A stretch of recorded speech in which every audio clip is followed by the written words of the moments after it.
అంటరానితనం అంటే కేవలం ఫలానా వ్యక్తుల్ని కేవలం భౌతికంగా ముట్టుకోకూడదు, దూరం పెట్టడం మాత్రమే అంటరానితనం కాదు.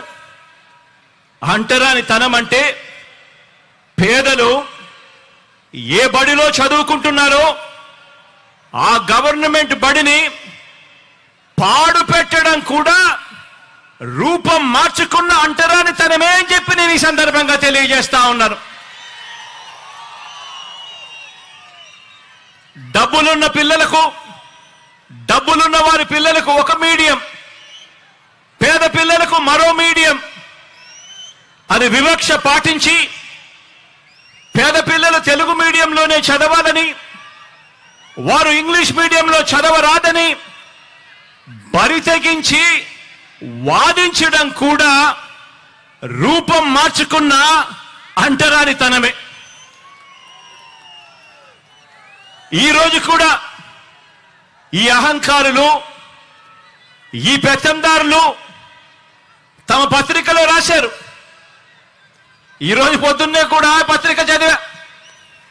అంబేద్కర్ గారు తెలుగు మీడియం మాత్రమే ఉండాలని అన్నాడట.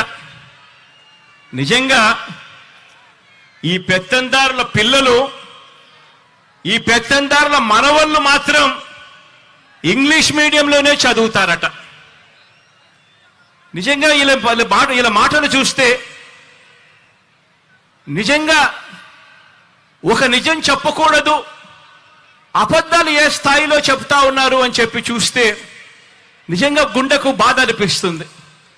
వాస్తవం ఏమిటి అని అంటే, నిజమేమిటో అంటే అంబేద్కర్ గారు చదువుకున్నది ఇంగ్లీష్ మీడియంలో.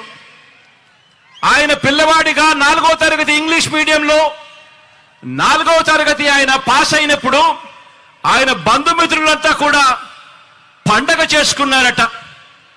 కానీ ఈ పెత్తందారుల పత్రిక, ఆ ఈనాడు పత్రిక, కానీ ఆ పత్రిక ముసుగులో తాము పాటించే ఈ అంటరానితనాన్ని, అబద్ధాలతో అందమైన మేకప్ వేయాలనుకున్న ఇలాంటి దుర్మార్గులు, ఇలాంటి నీచులు మన దళితులకు, మన బహుజనులకు వ్యతిరేకులు, చివరికి చరిత్ర కూడా ఇలాంటి వాళ్ళు వక్రీకరిస్తూ రాతలు రాస్తా ఉన్నారు అని అంటే ఏ స్థాయికి నిజంగా పాత్రికేయం పడిపోయింది అని చెప్పి ఆలోచన చేయమని కోరుతా ఉన్నా. ఈరోజు పేద కులాల వారు ఎప్పటికీ కూడా తమ పొలాలలో పనివారుగానే ఉండిపోవాలట. పేద కులాల వారు ఎప్పటికీ కూడా తమ ఇళ్లలో పనివారుగానే ఉండిపోవాలట, తమకు సేవకులుగా ఉండిపోవాలట. చిన్న చిన్న వృత్తులు, చిన్న చిన్న వ్యాపారాలు మాత్రమే వాళ్ళు చేసుకోవాలట. తమ అవసరాలు తీర్చే వారిగా మాత్రమే వాళ్ళు మిగిలిపోవాలట. ఇలాంటి ఆలోచనలు కూడా రూపం మార్చుకున్న అంటరానితనమే.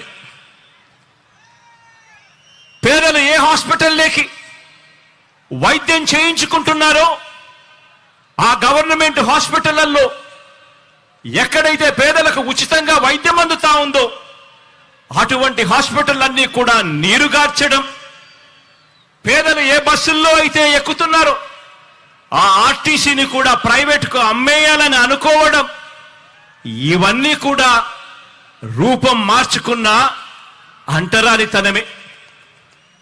ఏ పౌర సేవ కావాలన్నా కూడా, ఏ పథకం పేదవాడికి కావాలన్నా కూడా ఆ పేదలు లంచాలు